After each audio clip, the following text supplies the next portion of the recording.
She was kneeling beside her father's casket, whispering goodbye to the only man who ever loved her when she saw him, and an old man in a torn jacket sitting in a wheelchair in the pouring rain, struggling to open the church door. 200 people in that church. Not one of them moved, not one of them cared. So Grace stood up. She walked past her stepmother's glare, past every person who pretended not to see, and she opened that door. She wheeled him inside. She took off her own coat and draped it over his shaking shoulders. And that is when her stepmother slapped her across the face. In front of everyone, at her own father's funeral. The sound echoed off the stone walls. Blood ran down her cheek. 200 people watched. Nobody said a word. But here is what nobody knew. Not even Grace. That old man was not helpless. He was not homeless. He was not a stranger. He was her father's attorney, disguised in rags and a wheelchair, testing every single person in that room. And Grace was the only one who passed. 2 days later, he stood up from that wheelchair, walked into a room full of lawyers, and told Grace Mitchell that she had just inherited a $500 billion empire. Every company, every property, every dollar, all of it. The stepmother who slapped her was about to lose everything she spent 16 years stealing. But that is not even the real story. The real story is what happened next. When the people Grace trusted most turned against her, when her own ex-boyfriend lied under oath to destroy her, and when a dead man's trap caught every single person who deserved to fall. The rain had been falling for 3 days straight, as if the sky itself knew that Ezekiel Mitchell was gone and couldn't stop grieving. Grace Mitchell knelt beside her father's casket in the Ashford Community Church, her right hand resting on the polished mahogany, her left hand pressed against her stomach where no one could see the slight swell beneath her black dress. 5 months. 5 months pregnant and completely alone, kneeling beside the only person who might have cared, except he was gone now too. The church was packed. 214 people, according to the guest list Victoria had personally curated. Every seat filled with someone who mattered, or at least someone who thought they did. Business partners in Italian suits, politicians who owed favors, society women whose grief lasted exactly as long as the cameras were rolling. Grace didn't belong here. She knew that. Victoria had made sure she knew that every single day for the past 16 years. She whispered to the casket, so quietly that no one could hear. "I'm sorry I didn't come sooner, Dad. I'm sorry I believed her when she said you didn't want to see me." The church doors were heavy oak, built in 1892, and they required real effort to open. That was why Grace noticed the old man before anyone else did.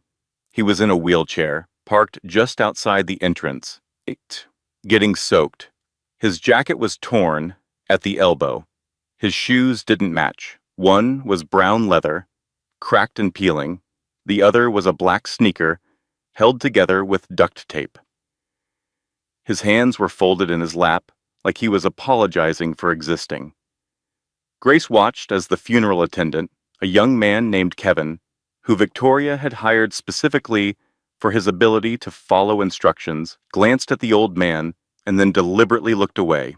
She watched as 2 board members from Mitchell Holdings walked right past him, close enough to touch, and never broke stride. She watched as Victoria's eyes slid over him like he was a crack in the sidewalk, something to step around and forget. Nobody helped him.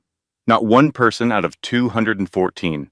Grace stood up. Her knees ached from the stone floor. Her back hurt.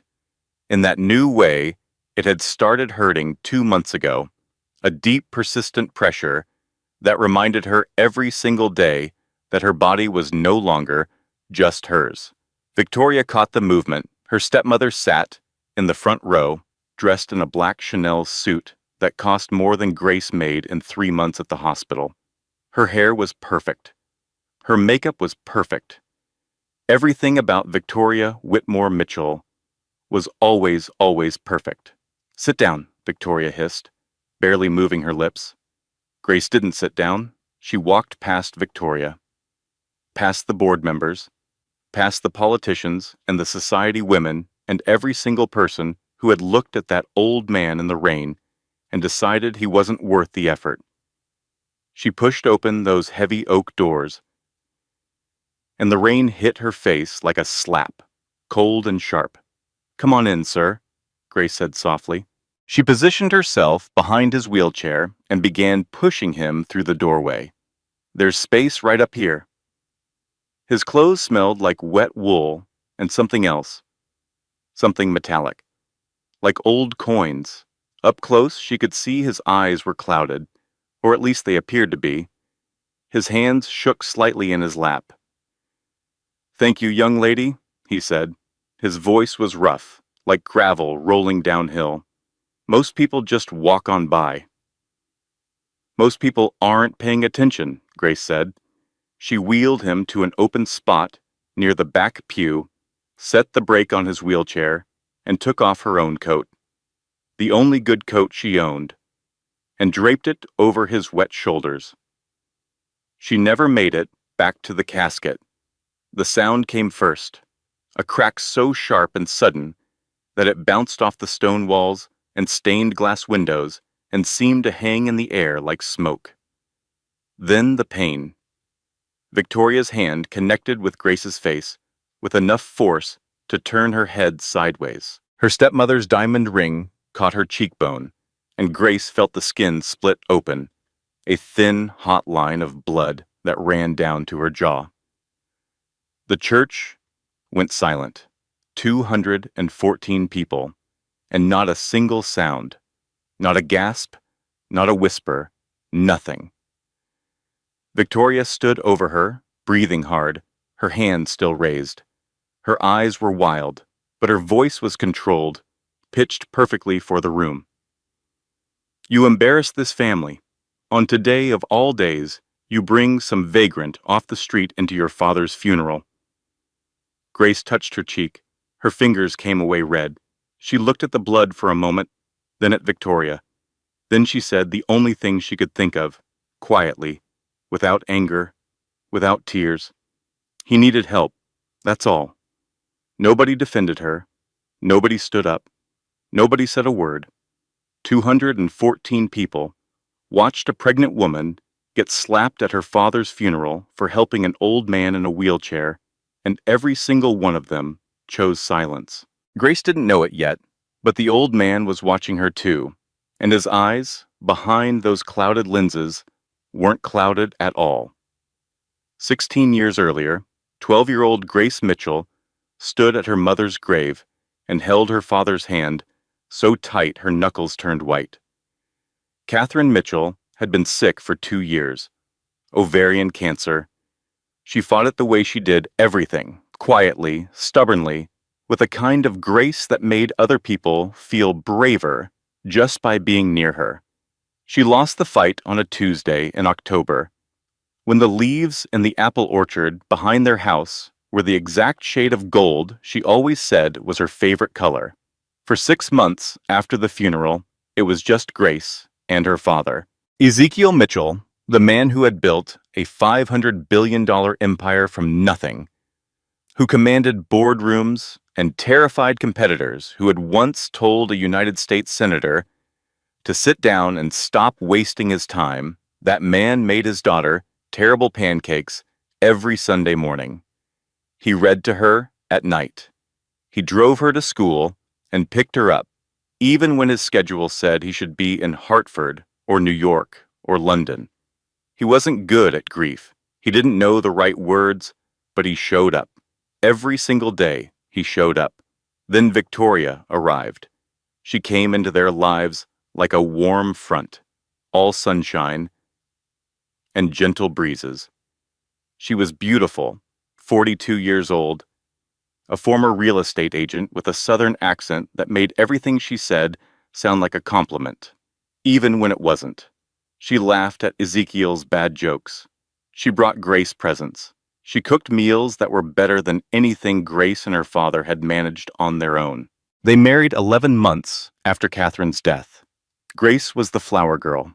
She wore a white dress and smiled for the photos because her father asked her to, and because she wanted him to be happy, even though something in her stomach felt wrong, like swallowing a stone that wouldn't go down.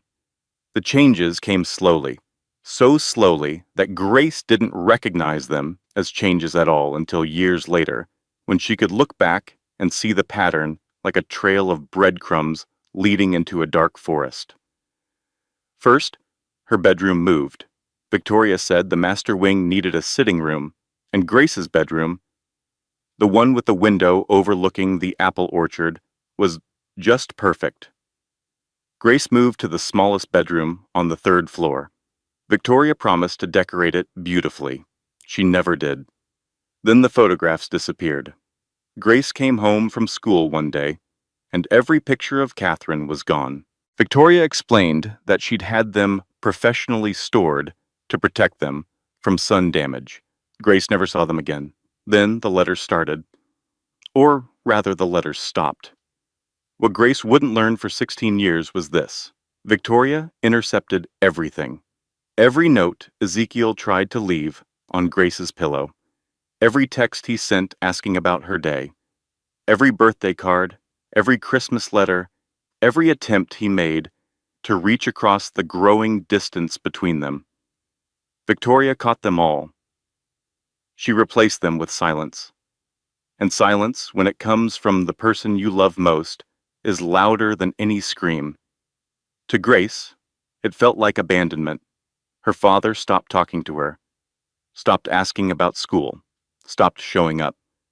She didn't know he was writing her letters every week that Victoria hid in a locked drawer in her office. She didn't know he asked Victoria every single night how Grace was doing, and Victoria always said the same thing. She's fine, Ezekiel. She just needs space. You know how teenagers are. Victoria told Grace a different story. Your father is very busy, sweetheart. He has responsibilities. You can't expect him to drop everything for you. That's selfish. Then softer, deadlier. Your mother wouldn't want you to be a burden. Grace stopped waiting by the phone, stopped hoping for a knock on her bedroom door, stopped expecting to see her father's face at the breakfast table. She became invisible in her own home, a ghost moving through hallways that used to echo with her laughter, now silent except for the sound of Victoria's heels on the marble floors. She left at 18, packed one suitcase, didn't say goodbye to Victoria, went to her father's office to say goodbye to him, but Victoria's assistant said he was in a meeting. He wasn't. He was sitting at his desk, waiting, hoping she would come. Victoria had told the assistant to turn her away. Grace put herself through nursing school, 2 jobs, student loans that felt like mountains, a 1-bedroom apartment above a bakery in the working-class part of Ashford, with cracked tiles and a faucet that leaked if you ran it too long. She kept one photo of her parents on the nightstand, the one where she was on her father's shoulders in the apple orchard, both of them laughing, both of them whole. She hadn't spoken to Ezekiel in 4 years when the call came. Her phone rang at 3:17 in the morning. An unfamiliar number, a man's voice she didn't recognize, professional and careful. Miss Mitchell, I'm calling from Hartford General. Your father suffered a cardiac event this evening. I'm sorry to inform you that he passed away at 2:41 a.m. Grace sat on the edge of her bed in the dark and pressed the phone against her ear until the screen went black. She didn't cry. She couldn't.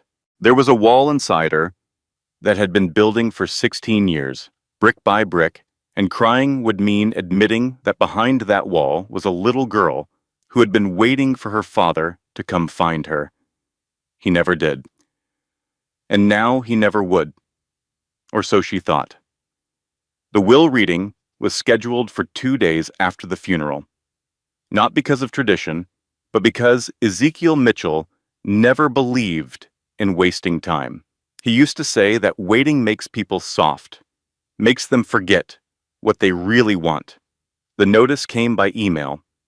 Same message to everyone. An address on the east side of Hartford, a time, and a single line that read, "Attendance is mandatory for claim verification." The law office of Kensington and Associates occupied the top floor of a brownstone that had been renovated but still smelled like history, wood polish, old paper, and the faint ghost of cigar smoke from another era. The conference room had a long mahogany table with folders placed at each seat, names printed in crisp black type. Victoria arrived 20 minutes early. She always did. Controls started with being first, picking the seat, setting the tone, making everyone else adjust to her. She wore gray instead of black because mourning was over and positioning had begun. Her new attorney, a thin man named Gerald, who talked too much and billed too little, carried 3 binders of pre-prepared legal motions. Victoria had been ready for this day for 3 years.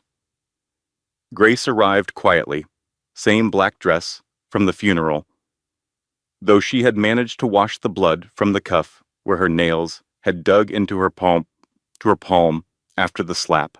The bruise on her cheek had faded from angry red to a dull yellow-brown. She hadn't bothered with makeup. She took her seat at the far end of the table, folded her hands, didn't look at Victoria, didn't look at anyone. Her eyes settled on a framed quote on the wall behind the head chair. "Character is what you do when nobody is watching," her father's words. She recognized them instantly. He used to say that to her when she was little, when she asked why he always tipped the waitress extra or stopped to help strangers change flat tires. "Because nobody's watching, Gracie, and that's when it counts." The room filled. Marcus Webb, the CFO of Mitchell Holdings, took a seat near the middle. 2 board members whispered to each other near the coffee machine. Gerald organized his binders. Victoria smoothed her skirt and waited. Then the door opened, and the world tilted on its axis. The old man from the funeral walked in. No wheelchair, no torn jacket, no mismatched shoes. He stood straight, tall, moving with the kind of deliberate authority that comes from decades of being the most powerful person in any room he entered. He wore a charcoal suit that fit him like it had been born on his body. His eyes were sharp, clear, and completely focused. The room went dead silent. He set a thin briefcase at the head of the table and looked around the room with an expression that was equal parts patience and contempt. "My name is Richard Kensington," he said. His voice wasn't rough anymore. It was smooth, precise. A voice that had argued cases before the Supreme Court and never once raised itself above a conversational tone. "I am the senior executor of the Ezekiel Mitchell estate. I apologize for the theater at the funeral." But the theater was necessary. Victoria's face went through 3 expressions in 2 seconds. Confusion, recognition, fear. Gerald dropped his pen. It rolled under the table, and he didn't pick it up. Richard continued, without waiting for the room to recover. 14 months ago, Ezekiel Mitchell came to my office and asked me to design a test. Not of intelligence, not of business acumen, not of loyalty, because loyalty can be bought, and he knew that better than anyone. He paused. A test of character. He opened the briefcase. Inside were folders identical to the ones already on the table, but thicker, heavier. Mr. Mitchell believed that character reveals itself most clearly when there is no reward in sight, when kindness costs you something, when the person you are helping cannot possibly help you back. He looked at Grace. She looked back at him, and something in her chest tightened. Not fear, not confusion, something deeper, the feeling of being truly seen for the first time in 16 years. "At the funeral," Richard said, "I sat in a wheelchair outside the church for 45 minutes. I was dressed in torn clothing. I appeared elderly and infirm. 197 people entered that church. Many of them are in this room right now. He paused. Let the silence do its work. One person stopped. One person left her seat at her father's casket, walked past every person who ignored me, opened the door, wheeled me inside, and gave me her own coat off her back. She was slapped across the face for doing it, and she still didn't take the coat back. Grace's breath caught. Her hand moved instinctively to her cheek, where the bruise was still fading. Richard slid a single document across the table, not to Victoria, to Grace. This is the last will and testament of Ezekiel Mitchell, executed 14 months ago and witnessed by 3 independent parties. Grace picked it up. The first line wasn't a dollar amount. It was a sentence, handwritten in her father's shaking script, scanned into the official record. If you are reading this, then someone chose kindness when it would have been easier to look away. That someone is my daughter, and she just inherited everything. Grace read it again and again. The words didn't change, but the room around her did. She could feel it shifting, like tectonic plates moving beneath a city that thought it was standing on solid ground. Everything. Every company, every property, every account, every patent, every trademark, every stock holding, every piece of real estate, every dollar of the $500 billion empire that Ezekiel Mitchell had spent 40 years building. All of it now belonged to Grace. Victoria screamed. Not a gasp, not an exclamation, a scream raw and primal, ripped from somewhere deep inside a woman who had spent 16 years carefully constructing a fortress of control and just watched it collapse in 12 seconds. Gerald scrambled for his phone. Marcus Webb went pale. The board members looked at each other like men watching a building fall. Grace looked up from the paper. Her hands were shaking. Her voice was barely a whisper. I don't understand. He barely talked to me. Richard's expression softened. Just barely. Just enough for Grace to see something human behind those sharp eyes. He talked to me about you every single week for 16 years, Grace. He knew exactly what was being done to you. And he spent the last 3 years of his life making absolutely sure that when he was gone, the truth would come out, and you would get everything you deserve. Victoria's voice cut through like a blade. This is fraud. This is coercion. My lawyers will tear this apart. Richard didn't look at her. He was still looking at Grace. Your lawyers are welcome to try, Mrs. Mitchell, but I should tell you that your husband anticipated that as well. He anticipated everything. The will reading ended. Victoria stormed out.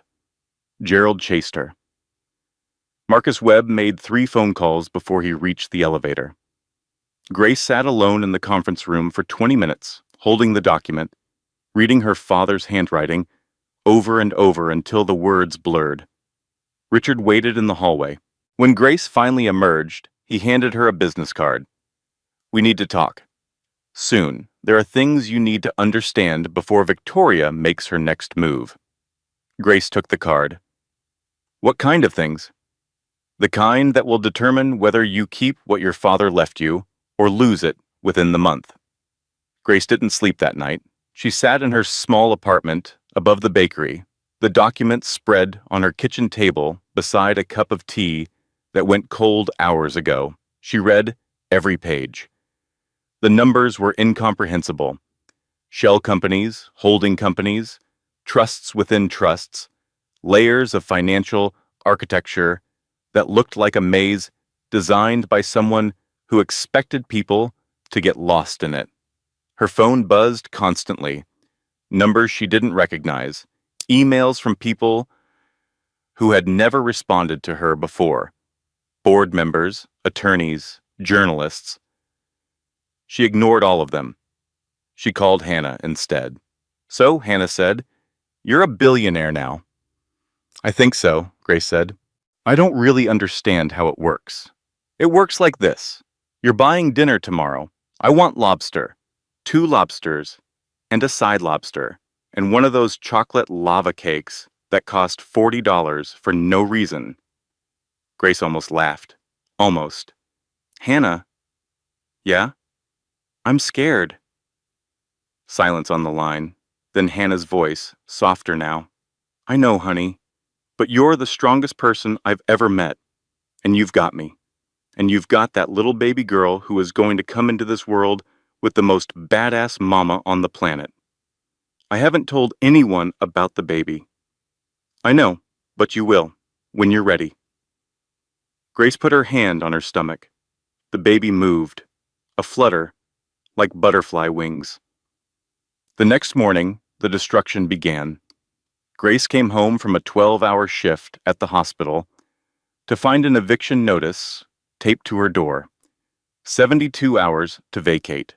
No explanation, no negotiation, no appeal. The building had been purchased 3 weeks earlier by a company called Whitmore Properties, LLC. Grace didn't need to look up who owned it. She sat on her bed and read the notice 4 times. 5 months pregnant, $800 in savings. Nowhere to go. The next morning, she was called into her supervisor's office at the hospital. Linda Chen, who had hired Grace 3 years ago and once told her she was the best nurse on the floor, sat behind her desk with an expression that looked like someone had died. Grace, I'm sorry. We've had to make some budget cuts. Your position has been eliminated. Grace stared at her. My position, the overnight ER nurse position that's been chronically understaffed for 2 years. Linda couldn't meet her eyes. I'm sorry. Grace walked out of the office and past the hospital's main lobby. On the donor wall, gleaming in brushed bronze letters, was a new name. Victoria Whitmore Mitchell. $2 million contribution. Dated 3 days before the restructuring announcement. Evicted, fired. 5 months pregnant. In 48 hours, Victoria had systematically dismantled every piece of stability Grace had built over the past decade. But Victoria wasn't finished. That night, someone knocked on Grace's apartment door. She opened it, expecting Hannah. Instead, she found Derek Lawson standing in the hallway, holding flowers, and wearing the expression of a man who had practiced looking sincere in the mirror. Derek. The man she had loved for 2 years. The man she had called at 11 at night, shaking, terrified to tell him she was pregnant.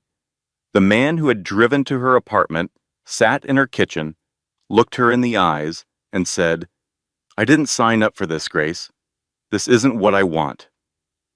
Then he left. Drove away, didn't call, didn't text, didn't show up when she had her first ultrasound alone, gripping the armrest of the chair and trying not to cry when the technician asked if the father would like to see the screen. Now here he was, flowers and cologne and that calculated smile. Grace. He stepped forward. I heard about the funeral, about your father. I'm so sorry. What do you want, Derek? I made a mistake, a terrible mistake. I panicked. The baby, the responsibility, it overwhelmed me. But I've been thinking, and I want to be there for you and the baby. Grace looked at him, really looked, and she saw it, the way his eyes flickered when he said, your father. The slight pause before mistake, as if he was choosing the word carefully instead of feeling it. He didn't know she was being evicted. He didn't know she had been fired. He knew about the will. Everybody knew about the will. Derek, she said, you left me in a parking lot. You said, and I quote, I didn't sign up for this. You watched me cry, and you walked away. And now you show up with grocery store flowers because you heard my last name is worth something. Grace, that's not fair. The door is behind you. He reached for her hand. She stepped back. He opened his mouth to argue. She closed the door, locked it, stood with her back against it until she heard his footsteps retreat down the hallway. Then she slid to the floor. At 2 in the morning, Grace sat on her bathroom floor with her knees pulled to her chest, sobbing so hard she could barely breathe. She had lost her home. She had lost her job. The father of her baby was a coward who only showed up when there was something to gain. Her father was dead. Her stepmother was systematically destroying her life, and $500 billion sat in accounts she couldn't access yet, couldn't use, couldn't eat. She put her hand on her stomach and whispered through the tears, "I don't know how to do this." The baby kicked, softly, like a small hand pressing back against hers, saying, "I'm here. You're not alone." Victoria moved fast. Within a week of the will reading, she filed a formal legal challenge.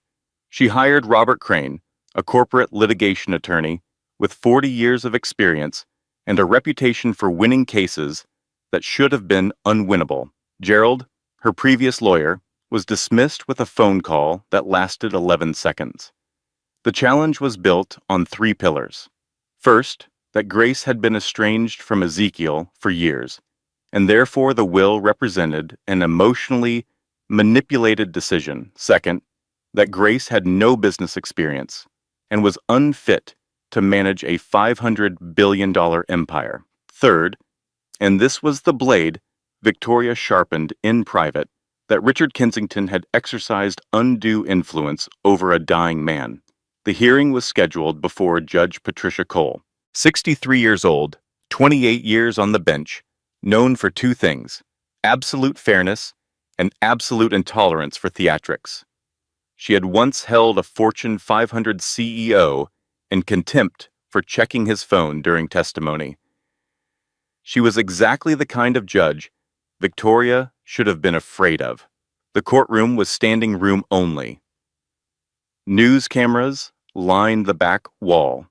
Reporters filled the gallery. This was the biggest estate dispute in Connecticut history, and everyone wanted to watch it burn. Grace sat at the plaintiff's table with Richard beside her. She wore a navy blue dress that Hannah had helped her pick out, modest enough for court, loose enough to hide the pregnancy she still hadn't publicly acknowledged. Her hands were folded on the table. She looked calm. She wasn't. Victoria sat across the aisle in a cream-colored suit, her hair pulled back in a style that managed to look both elegant and sympathetic. Crane sat beside her, organized and patient, a man who understood that courtroom battles were won not with explosions, but with carefully placed charges that detonated long after they were set. Crane presented his case methodically. He painted Grace as an opportunist, a woman who had abandoned her father, built no relationship with the family business, and now stood to inherit an empire she couldn't spell, let alone manage. He cited her nursing salary, her small apartment, her lack of any corporate experience.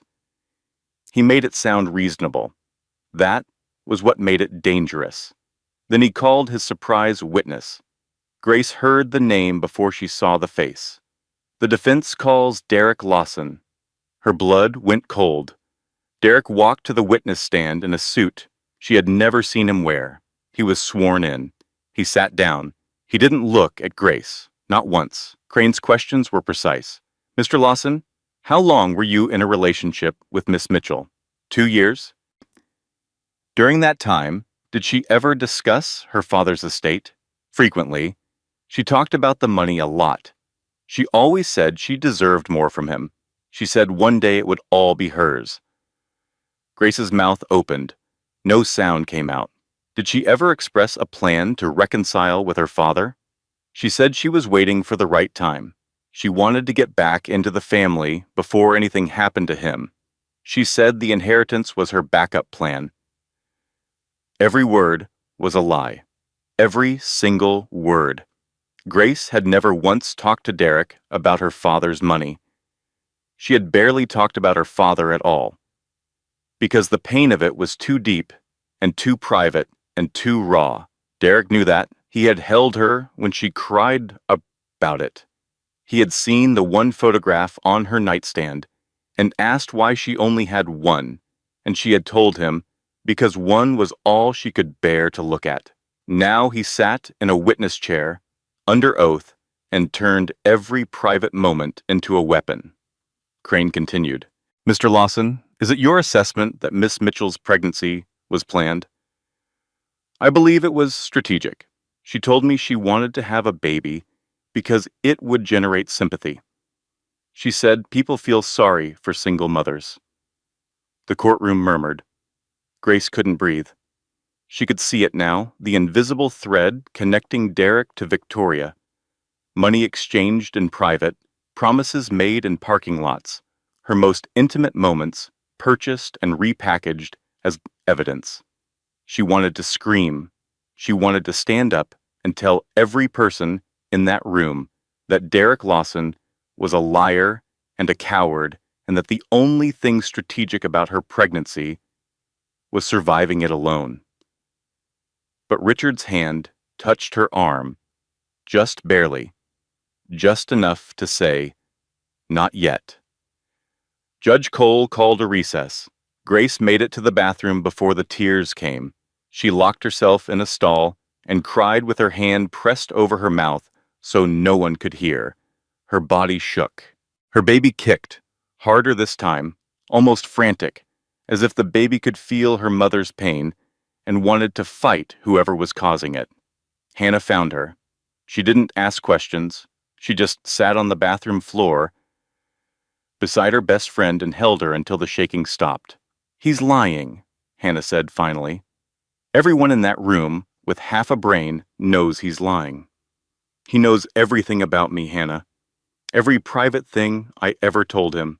He knows the old you, the one who didn't own half of Connecticut. Hannah pulled back and looked at her. Time to introduce him to the new one. When the hearing resumed, Richard Kensington took the stand. He moved slowly, deliberately.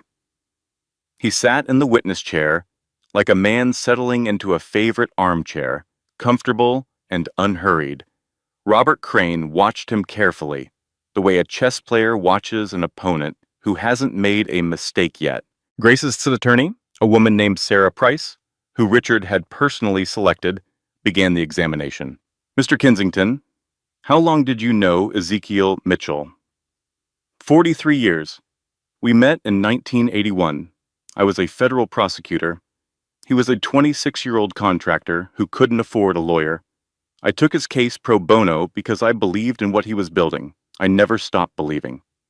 In the months before his death, did Mr. Mitchell discuss his estate plan with you? Extensively. Beginning 14 months before his passing, we met weekly, sometimes more. He was very clear about what he wanted and why he wanted it. Can you describe the nature of those conversations? Richard paused. When he spoke, his voice was different, softer, the voice of a man who had lost his best friend. Ezekiel knew he was dying. His doctors gave him 18 months. He used every day of it. He told me that the greatest regret of his life was not fighting harder for his daughter. He told me that Victoria had spent 16 years building a wall between them, and by the time he understood what was happening, the wall was too high to climb over. Did he provide evidence of this? He did. Richard opened a folder.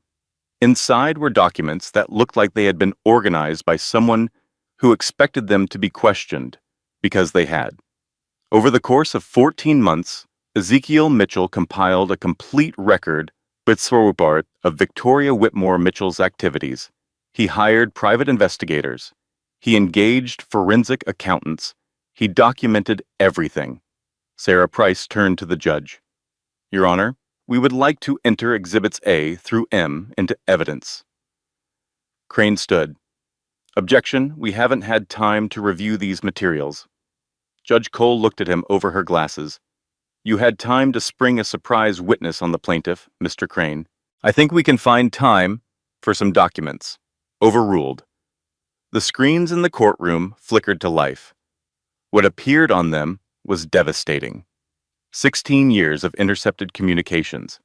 Letters Ezekiel had written to Grace, recovered from a locked drawer in Victoria's home office. Text messages deleted from Ezekiel's phone, retrieved from cloud backups, Victoria didn't know existed. Emails between Victoria and a private counselor. She'd hired not to help Grace, but to provide Victoria with advice on how to deepen the estrangement. The courtroom went quiet, not the polite quiet of a recess. The heavy, suffocating quiet of people realizing they have been watching a crime unfold for 16 years and never noticed. Then the financial records, $47 million, systematically siphoned from Mitchell Holdings through a network of shell companies, all registered under Victoria's maiden name. Wire transfers to offshore accounts. Real estate purchases in 3 states. A private jet leased through a company that existed only on paper. Marcus Webb's name appeared on 17 of the documents.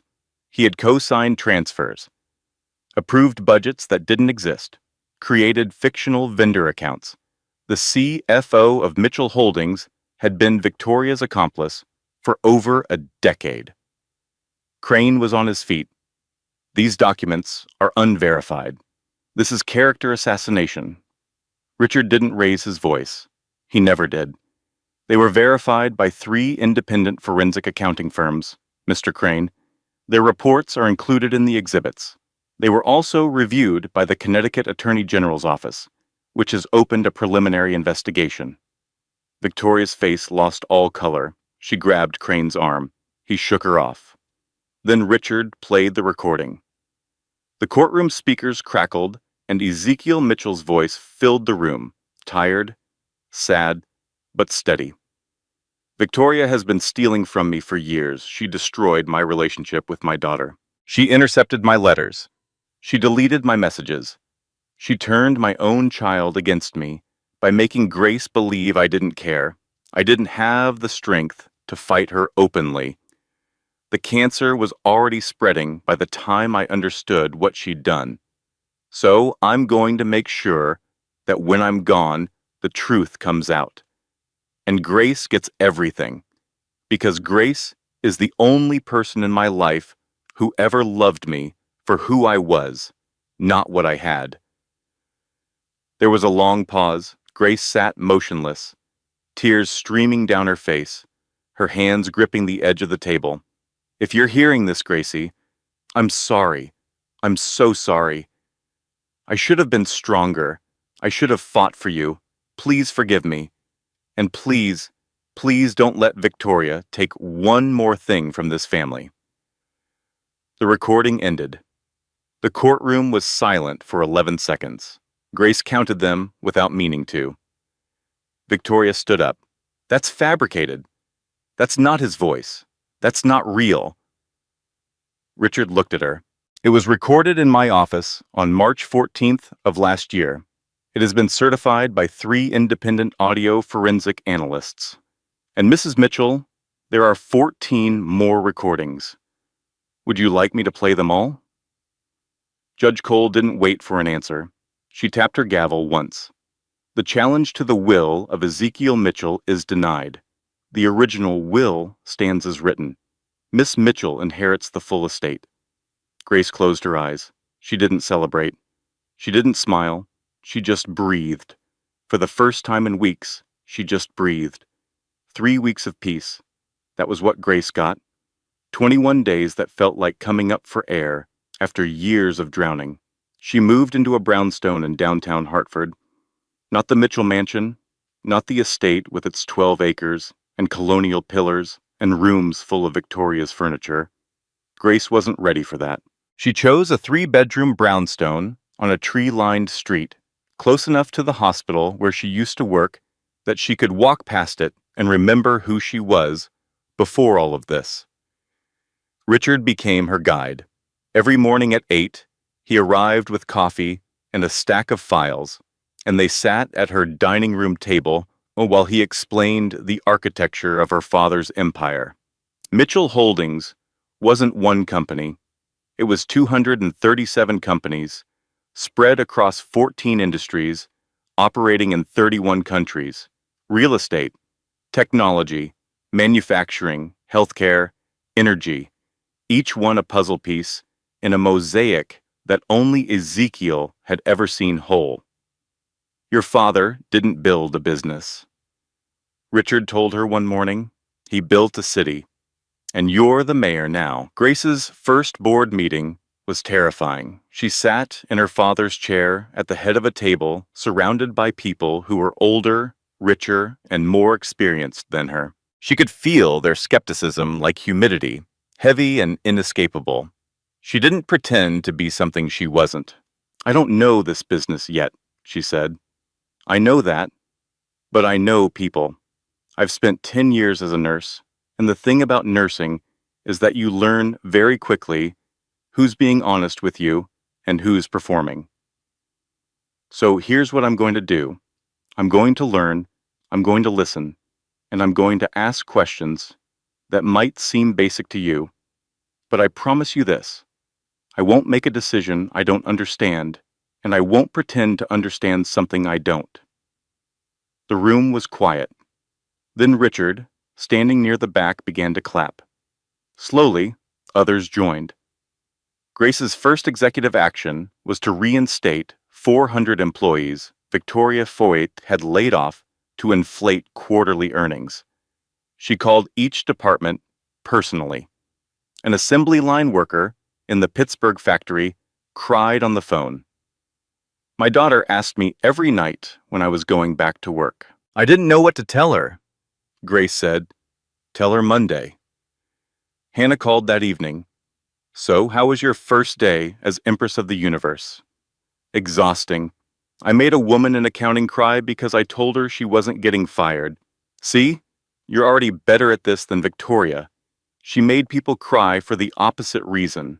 That's progress. Grace laughed. A real laugh, deep and unexpected. It felt like finding a room in her house she'd forgotten existed. She had her 6-month ultrasound with Hannah by her side. The technician moved the wand across her stomach, and there she was on the screen. A baby girl, fingers and toes, and a heartbeat that filled the room like a tiny drum. Hannah held the ultrasound photo up to the light. She already has your stubborn face. She has your attitude. Look at that fist. That's my goddaughter. She came into this world ready to fight. Grace put the photo in her wallet right next to the picture of her parents in the apple orchard. 2 generations of Mitchell women. One who was lost, one who survived, and one who was on her way. Investors stabilized. The markets responded positively to the leadership change. Local news ran a feature titled, "The Nurse Who Inherited an Empire and Chose Compassion." Grace read it in bed that night, eating ice cream out of the carton, and for the first time since the funeral, she felt something she hadn't felt in years. Hope. She shouldn't have. The call came on a Tuesday, 3 weeks and 2 days after the court ruling. Grace was in her father's old office, reviewing budget proposals, when Richard walked in without knocking. He never walked in without knocking. "We have a problem," he said. Marcus Webb had not been idle.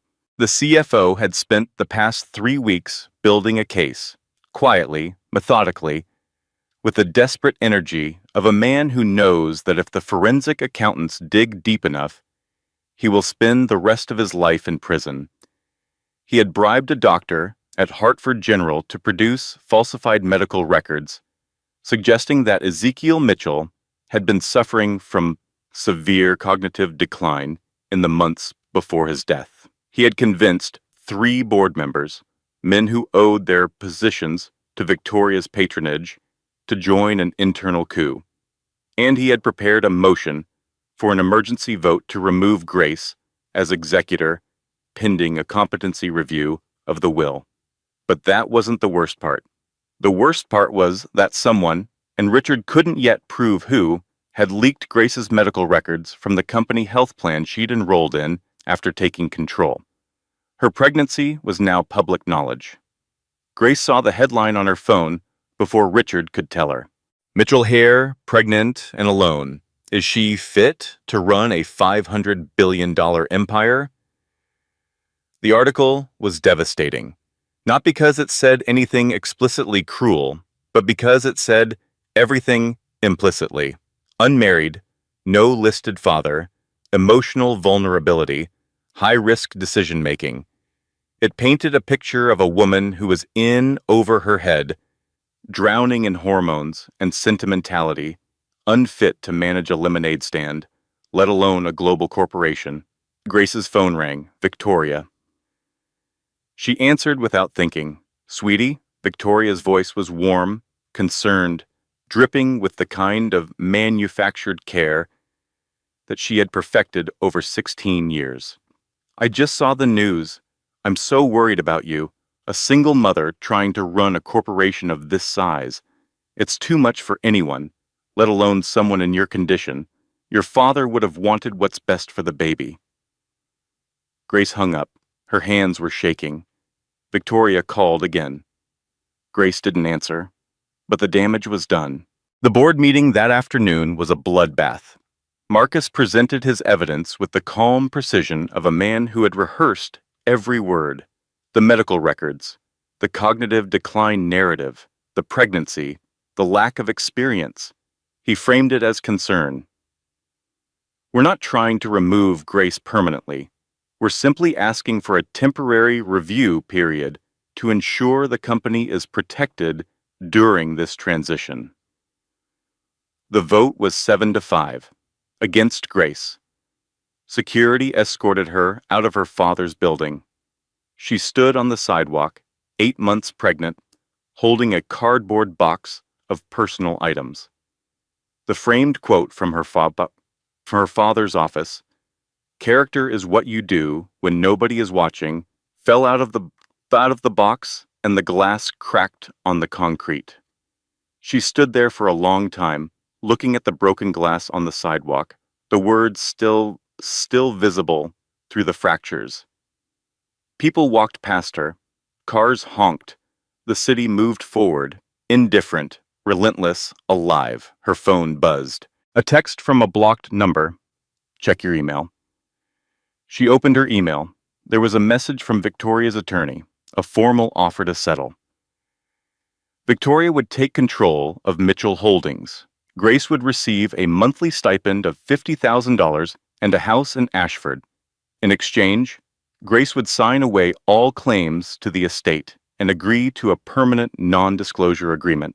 $50,000 a month. It sounded like a lot. It was nothing. It was pocket change scraped from the floor of an empire that was rightfully hers. At the bottom of the email, in small type, "This offer expires in 72 hours. Victoria was giving her 3 days. The same number of days she'd given Grace to vacate her apartment. That night, Grace sat in Hannah's spare bedroom. Everything was gone again.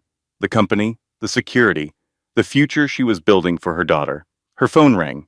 She looked at the screen. Derek. She should have ignored it. She knew that. But at 3 in the morning, 8 months pregnant, sitting in a borrowed room with nothing left, you don't always make the decision you would make in the daylight. Grace. His voice was different now, shaky, uncertain. Nothing like the confident liar who had sat on the witness stand. I know what they did. Victoria, Marcus. I know about the coup. Grace, I'm sorry. She promised me money, $200,000, and I was weak. I was stupid. I want to help fix this. I'll recant my testimony. I'll tell the truth. Grace closed her eyes. She wanted to believe him. Every tired, broken, desperate part of her wanted to believe that one person in her life was capable of doing the right thing. "Meet me," Derek said. "I'll explain everything. There's a restaurant on Main Street, the one we used to go to, tomorrow at noon." She agreed. She shouldn't have. When Grace arrived at the restaurant the next day, the paparazzi were waiting. 8 cameras, 4 news vans. Derek stood near the entrance with his hands in his pockets, and when he saw her, his expression told her everything she needed to know. He had sold her out. Again. For the second time. The headline that evening: "Disgraced heiress spotted with ex who testified against her. Reconciliation or conspiracy. Victoria's attorneys filed a supplemental motion within hours. The photos were evidence, they argued, that Grace and Derek had been working together all along to defraud the Mitchell estate. Grace sat in Hannah's apartment that night alone. Hannah was working a double shift. The apartment was quiet except for the hum of the refrigerator and the occasional creak of old floorboards. She picked up the cracked frame from the sidewalk. The glass was spiderwebbed, but the words were still clear. Character is what you do when nobody is watching. "Dad," she whispered, "I can't do this. I'm not strong enough." Silence. The apartment had no answers. The frame had no answers. The dead have no answers for the living. Then the baby kicked, hard, so hard that Grace gasped, a tiny fist pressing against the inside of her belly with a force that seemed impossible for someone who weighed less than 4 pounds. "Get up," the kick said. "Get up, Mama. We're not done." Richard Kensington arrived at Hannah's apartment at 7 the next morning. He looked like he hadn't slept. His suit was wrinkled, which for Richard was the equivalent of a full emotional breakdown, but his eyes were clear, bright, alive with something that Grace recognized after a moment as anticipation. "Your father," Richard said, setting his briefcase on the kitchen table, "was the smartest man I ever knew, and the most paranoid, and in this case, the paranoia was the smartest part." Grace poured him coffee. Her hands were steady now. The baby had kicked something loose inside her the night before, some final reservoir of self-pity that had been holding her down, and when she woke up this morning, she found that it had drained away in the night, replaced by something harder and colder and infinitely more useful. Clarity. "Tell me," she said. Richard opened his briefcase. "Ezekiel didn't write one will. He wrote 3. Grace sat down slowly. "The first will is the one that was read publicly, the one that gave you everything. That was the surface. The bait, if you will. The bait for what? For exactly what happened. Victoria's challenge, the coup, the attempt to remove you and reinstall herself." Richard pulled out a document, thick, dense, with legal language. "The second will is a failsafe. It was filed under seal with the Connecticut Probate Court 14 months ago, with instructions to activate automatically if any party successfully challenged the first will and gained temporary control of Mitchell Holdings." What does it activate? A federal audit, not a corporate audit, not a state audit. Federal. IRS, SEC, FBI. Every transaction within Mitchell Holdings going back 20 years. Every account, every transfer, every signature. Grace stared at him. Victoria triggered a federal audit by winning. She triggered it by cheating. That's the difference. If the challenge had been legitimate, filed in good faith by a reasonable party, the second will would never have activated. But the second will includes criteria: falsified medical records, bribed witnesses, board manipulation. Victoria hit all 3. She essentially filled out the application for her own investigation. The coffee went cold in Grace's cup. She didn't notice. "And the third will?" she asked. Richard paused. For the first time in the week she had known him, he looked emotional. His jaw tightened. His eyes got bright. "The third will," he said, "is a letter from your father, addressed to you, and it contains everything. Every piece of evidence Ezekiel gathered during the last 3 years of his life: financial records, recordings, sworn affidavits from former employees. Evidence that Marcus Webb and Victoria Whitmore Mitchell have been committing securities fraud, embezzlement, and tax evasion since 2019. He knew, Grace said. He knew she would fight. He knew she would cheat. And he built a trap that only works if she does exactly what she did. Richard looked at her across the table. Your father designed this so that the harder Victoria fights, the deeper she buries herself. Every motion she filed, every witness she bribed, every document she falsified, it all becomes evidence. She's been building the prosecution's case for them. Grace picked up the cracked frame, looked at the words behind the broken glass. Character is what you do when nobody is watching. He planned for me to lose, she said quietly. Richard nodded. He planned for you to be tested. Anyone can win from a position of power, Grace. He wanted to know if you'd fight from the floor. And you did. Every single time. Grace set the frame down, looked at Richard. How long until the audit kicks in? It already has. Federal agents have been reviewing Mitchell Holdings' account since the 6 a.m. this morning. Does Victoria know? Not yet. Grace stood up, put her coffee in the sink, straightened her shoulders. Call a board meeting, she said. Tomorrow morning. All members present, no exceptions. Richard studied her. What are you going to do? I'm going to finish what my father started. The boardroom of Mitchell Holdings occupied the 42nd floor of the glass tower Ezekiel built with his own hands. On a clear day, you could see 4 states from the windows. Today the sky was cloudless. Everything was sharp and bright and inescapable. Victoria arrived early, of course. She sat in the CEO chair she had occupied for less than 3 weeks, and she looked triumphant. Marcus Webb stood beside her, tablet in hand, running through the morning agenda like a man who had already won. 3 complicit board members sat in their chairs with the satisfied expressions of people who believe they have backed the right horse. The door opened at 9 a.m. exactly. Grace walked in, 8.5 months pregnant, wearing a simple white dress. No jewelry, no briefcase, no entourage. Just Grace and Richard, who carried nothing but a flash drive the size of a thumbnail. Victoria smirked. This meeting isn't open to former executives, sweetheart. Grace didn't respond to Victoria. She walked to the presentation screen at the front of the room, plugged in the flash drive, and pressed play.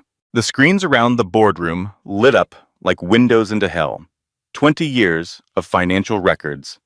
Every shell company Victoria had created, organized chronologically, with bank account numbers and transaction histories. Every wire transfer Marcus had approved, matched with the corresponding fake vendor invoices. Every forged signature side by side with the authentic ones. The differences highlighted in red. Every offshore account, every real estate purchase, every private jet lease, every dollar of the $47 million that had been stolen from the company Ezekiel Mitchell spent his life building. Marcus jumped to his feet. Where did you get that? Richard's voice was calm. From the man who built everything in this room, including the trap you just walked into. The screens changed. New documents appeared. The second will, now unsealed. The federal audit order, already signed. The FBI warrants, already executed. And a timeline showing that federal agents had entered the building at 7 a.m., 2 hours before the meeting began. They were already here, downstairs, in the finance department, in Marcus's office, in the server room. They had been here all morning, and nobody had told Victoria because nobody who knew had any reason to warn her. Victoria stood. Her face was the color of ash, the same color it had been at the funeral when the old man in the wheelchair stood up. But this time, there was no recovery, no plan B, no back door. You can't do this, she said. Her voice cracked on the last word. I'll fight this. I'll appeal. You'll what, Victoria? Grace's voice was steady, not loud, not angry, just present. Slap me again? The room went silent. Every person at that table remembered the funeral, the sound, the blood on Grace's cheek, the 214 people who did nothing. Grace continued. 16 years. You stole 16 years from my father. You stole his letters. You stole his voice. You stole his money. You convinced a dying man that his own daughter didn't love him. And 3 weeks ago, you stole my company. She paused, looked around the room, at the board members who had voted against her, at Marcus, who was already sweating through his shirt, at Victoria, whose hands were shaking. But you forgot one thing, Grace said. My father didn't build this for you. He built it for me.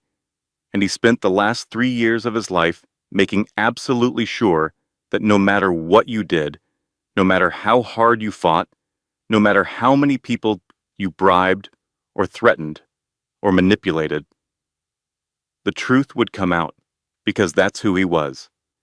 She put her hand on her stomach. The baby moved. And that's who I am.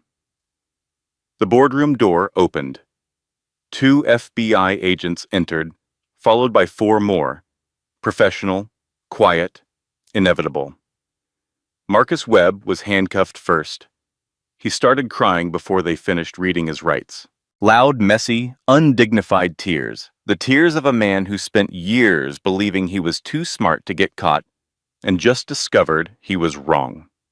Victoria was handcuffed second. She didn't cry. She stood perfectly still while the agent secured the cuffs, and she looked at Grace the entire time.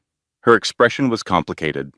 Layers of hatred and calculation and something else.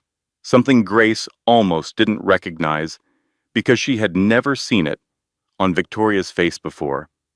Respect. As they led her toward the door, Victoria stopped. The agents paused. He loved you, Victoria said quietly. I knew that. I always knew that. I just thought if I could make you disappear, his love would have nowhere to go except to me. She paused. It doesn't work that way, does it? No, Grace said. It doesn't.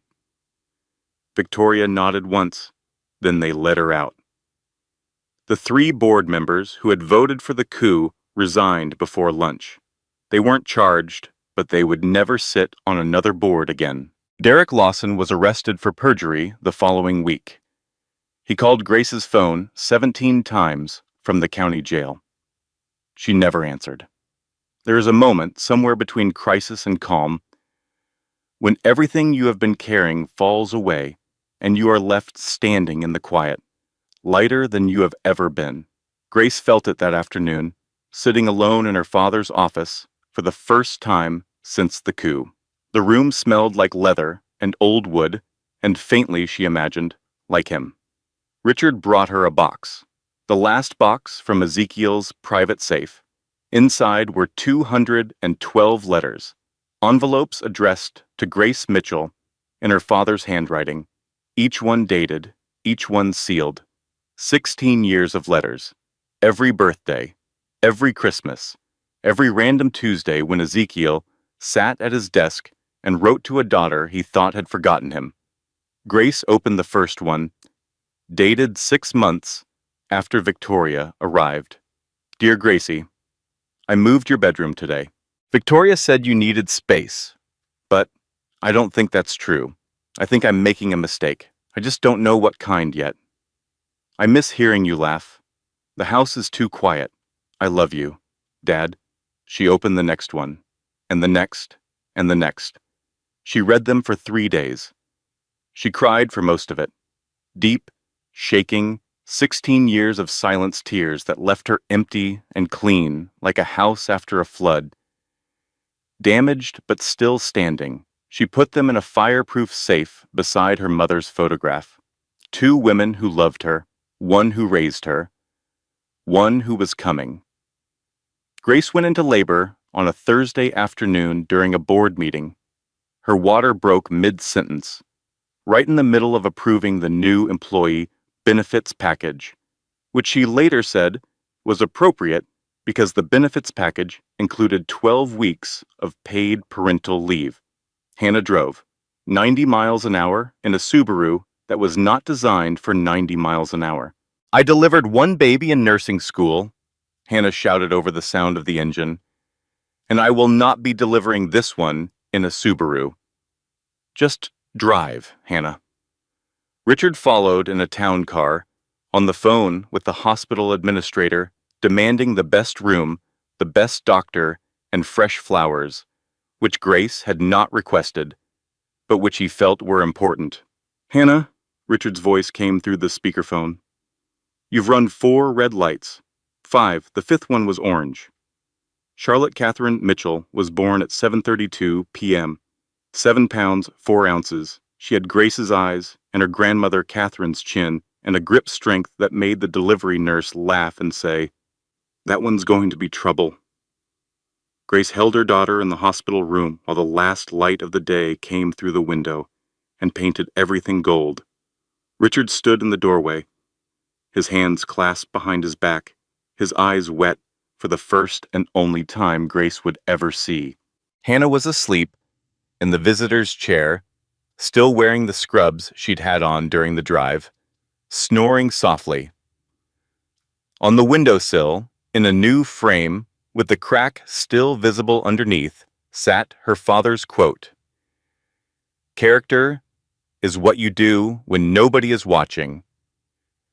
Grace looked at her daughter's face, so small, so new, so completely unaware of the empire that waited for her, the fortune that bore her name, the war that had been fought before she took her first breath. "Your grandfather built something incredible," Grace whispered. "Your grandmother was the bravest woman I ever knew. Your mama was a night shift nurse who talked to old men in wheelchairs and got slapped for it. And you, little one, you are the reason all of it matters." Charlotte yawned, a tiny, perfect yawn. Grace smiled, not for the cameras that would come tomorrow, not for the board that would need her on Monday, not for the $500 billion empire that she had never wanted, but would protect with everything she had. She smiled because her daughter was here, because the letters had been found, because the truth had come out, the way her father always knew it would, and because for the first time in her life, Grace Mitchell was not invisible. Outside the hospital window, the city of Hartford moved forward, cars and lights and lives, all pressing on toward tomorrow. The Mitchell empire endured, the cracked frame held, and somewhere, in whatever quiet place the dead go when their work is finally done, Ezekiel Mitchell rested. His daughter was home. This is a story about what kindness costs and what it returns. It is about the people who show up when nobody is watching and the price paid by those who only perform when the cameras are on. If you have ever been overlooked, underestimated, or made to feel invisible, this story was written for you. If you are ready, stay with me. This is going to change the way you see every stranger you walk past tomorrow. And if this story moves you, do me one favor. Hit that subscribe button. Leave a comment telling me where you are watching from. Share this with someone who needs to hear it today. Because stories like this do not just entertain. They remind us who we are supposed to be. This content was carefully researched, developed, and manually edited by our team to deliver meaningful stories with real-life lessons. Every word was crafted with purpose because we believe great stories deserve more than shortcuts. Thank you for watching, and thank you for being part of this community.